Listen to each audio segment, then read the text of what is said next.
Hello students, welcome back to my channel.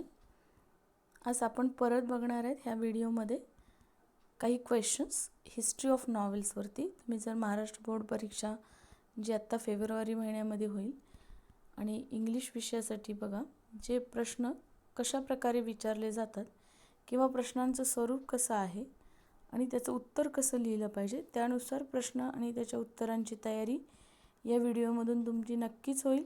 तुम्हाला शेवटी या व्हिडिओचा नक्की फायदा होईल आणि जर तुम्हाला खरंच व्हिडिओ आवडला असेल तर लाईक करा, शेअर करा, सबस्क्राईब करा. त्याचबरोबर बेल आयकॉनही प्रेस करा. ओके, तर कशा प्रकारचे क्वेश्चन्स एक्झाममध्ये येतात. There are some pick odd out the if you read your textbook and there is a questions after finishing the lesson as like that. Pick out the odd element from each group. ते बघा काही रायटर्सचा group दिलेला आहे आणि त्याच्यातून वेगळा ओळखायचा आहे. जसं अरुण जोशी, विक्रम सेठ, ग्राहम ग्रीन आणि किरण नागरकर. तर अरुण जोशी हे इंडियन रायटर आहेत, विक्रम सेठ पण इंडियन रायटर आहेत, किरण नागरकर पण इंडियन इंग्लिश रायटर्स आहेत. तर ग्राहम ग्रीन हे ब्रिटिश रायटर्स आहेत. तर यातलं ऑड वन असेल ग्राहम ग्रीन, म्हणजे आपला आन्सर असेल ग्राहम ग्रीन, कारण अदर्स जे आहेत ते इंडियन ऑथर्स आहेत आणि ग्राहम ग्रीन हे मात्र इंडियन ऑथर नाहीत. परंतु ग्राहम ग्रीन यांनी आर के नारायण यांना त्यांचं पहिलं बुक पब्लिश करण्यासाठी हेल्प केलेली आहे. त्यानंतर दुसरा प्लेस, पिरियड, थीम आणि क्लायमेट आणि लाईफस्टाईल. आता बघा तुम्ही जर बघितलं तर याच्यामध्ये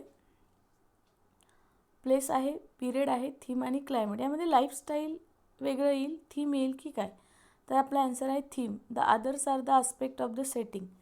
प्लेस, पिरियड, क्लायमेट, लाईफस्टाईल हे सेटिंगचे टाईप्स आहेत आणि थीम मात्र त्यामध्ये बसत नाही, म्हणून थीम हे यामध्ये वेगळं आहे. ओके, त्यानंतर next question, theme, plot, character, novella. Theme यामध्ये वेगळं काय आहे आपल्याला सांगायचं आहे.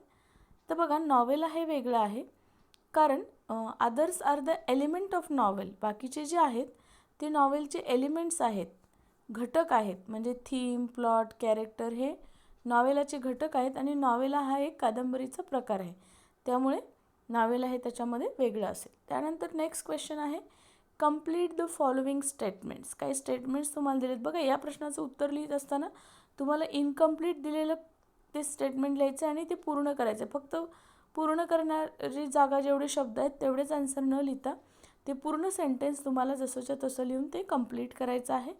Okay, so the two types of conflicts that the plot may have are internal inside the mind of the character और the external. Okay, and the word picarus is originated from the Spanish word picaro, which means a rough. Okay, the epistolary novel represent the narrative through a series. बघा answer सहित आहे. याच्यामध्ये तुम्हाला विचारलं जातं two types of conflict that the plot may have are. तर तुमचं उत्तर असेल internal inside the mind of the character. त्यानंतर शॉर्ट नोट्सचे प्रश्न विचारलेले आहेत. बघा, write short notes on style of novel, what is stream of consciousness novel, what is novella and Indian tradition of novel. तर हे प्रश्न सोडवत असताना तुम्हाला हे पाठांतर करणं गरजेचं आहे की स्टाईल ऑफ द नॉवेल काय आहे. So the style of the novel, the language and technique use by the author. जेव्हा ऑथर एखादी कादंबरी लिहिण्यासाठी लँग्वेज आणि टेक्निकचा वापर करत असतो, author for the narration of the course of events is non as a style. An author can use a extensive vocabulary and difficult phrases, or he may be brief and could write only the point, or he may mix the both according to the requirement of his story. जशी जशी त्याच्या स्टोरीची requirement आहे तसे तो vocabulary, phrases, difficult words वगैरे तो use करत असतो. And he may use some linguistic devices असतो, जसं फिगर ऑफ स्पीच, अलंकार, फिगरेटिव्ह लँग्वेज तो यूज करत असतो. त्याला स्टाईल ऑफ लँग्वेज असं म्हटलं जातं. त्यानंतर आहे स्ट्रीम ऑफ कॉन्शियसनेस नॉवेल.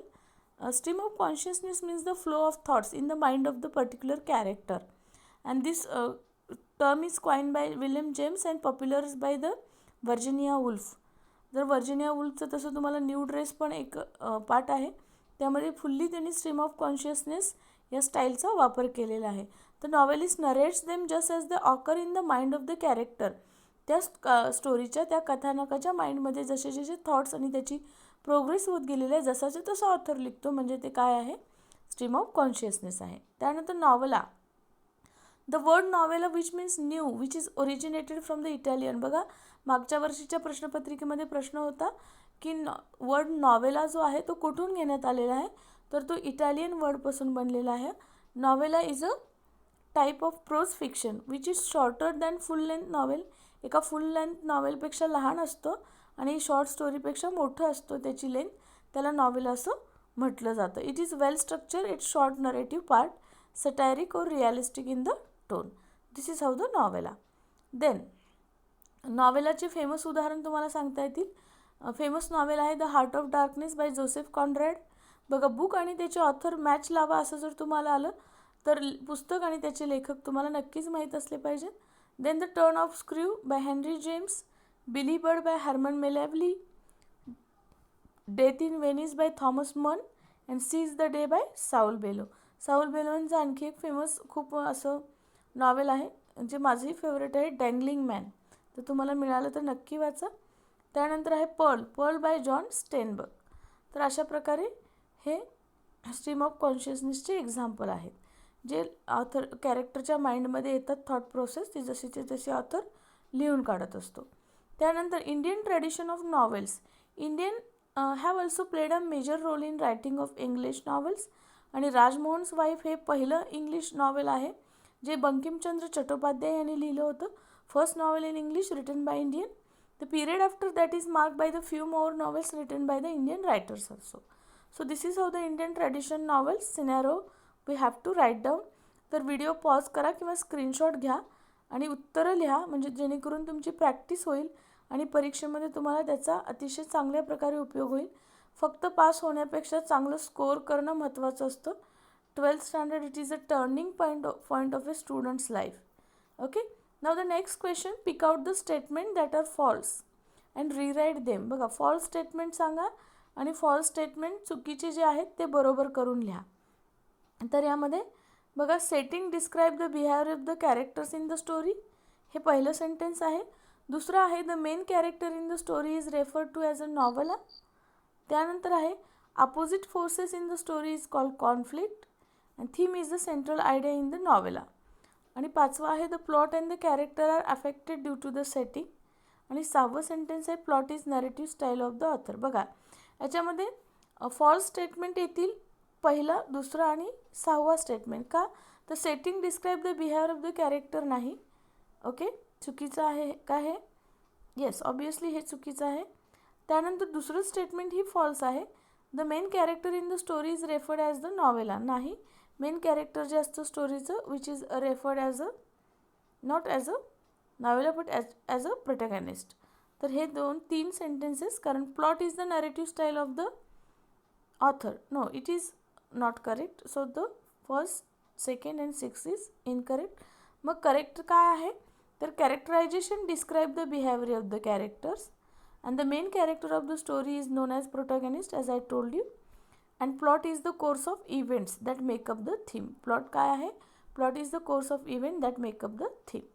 तर आपली चुकीची आणि त्याचा आपण करेक्ट करून लिहिलेला आहे. त्यानंतर rewrite the following statements in chronological order. बघा याला क्रोनॉलॉजिकल ऑर्डरमध्ये लिहायचं आहे. Mulk Raj Anand, R K Narayan and Raja Rao या ऑथरची were the major trio who prevail the period. तर the novel originated as the literary from in England. Novel Indian novelist like Aravind Adiga, Arundhati Roy आणि Kiran Desai had dazzled with their writing. बघा याचा आपल्याला करेक्ट सिक्वेन्स लावायचा आहे आणि ह्याचा आन्सर जर तुम्ही लिहित असाल तर बघा पहिल्यांदा येईल the novel originated as a literary form in England. सुरुवातीला कादंबरी हा प्रकार उदयाला आला. त्यानंतर मेनी स्टॉलवर्ट नॉवेलिस्ट आल्या. त्यानंतर चार्ल्स डिकिन, मग Walter Scott became famous author आणि त्याच्यानंतर मग इंडियन रायटर्स येतात. मुल्कराज आनंद, आर के नारायण, राजाराव आणि मेजर ट्रायो ऑफ देम. अशा प्रकारे यांचा सिक्वेन्स लागेल 2, 4, 1, 3. ओके. त्यानंतर आहे list the type of the novel. Type of the नॉवेलची लिस्ट बनवा. बघा तुम्हाला दिलेल्या नॉवेलच्या टाईप्समध्ये रिअलिस्टिक नॉवेल आहे, पिकॅरिस्ट नॉवेल आहे, हिस्टोरिकल नॉवेल आहे, इपिस्टरी नॉवेल आहे, गोथिक नॉवेल. आणि प्रत्येक नॉवेलचं मीनिंग आणि डेफिनेशन तुम्हाला आलं पाहिजे की रिअलिस्टिक नॉवेल काय आहे, पिकरिस नॉवेल काय आहे, हिस्टोरिकल नॉवेल काय आहे, what is a dystopian novel, what is a utopian novel, what is autobiographical novel. हे सर्व प्रश्नांची उत्तरं तुम्हाला व्यवस्थित लिहिता आली पाहिजेत. Then the choose the correct option from the bracket, fill the blank. आता फिल इन द ब्लँक्स आहे बघा.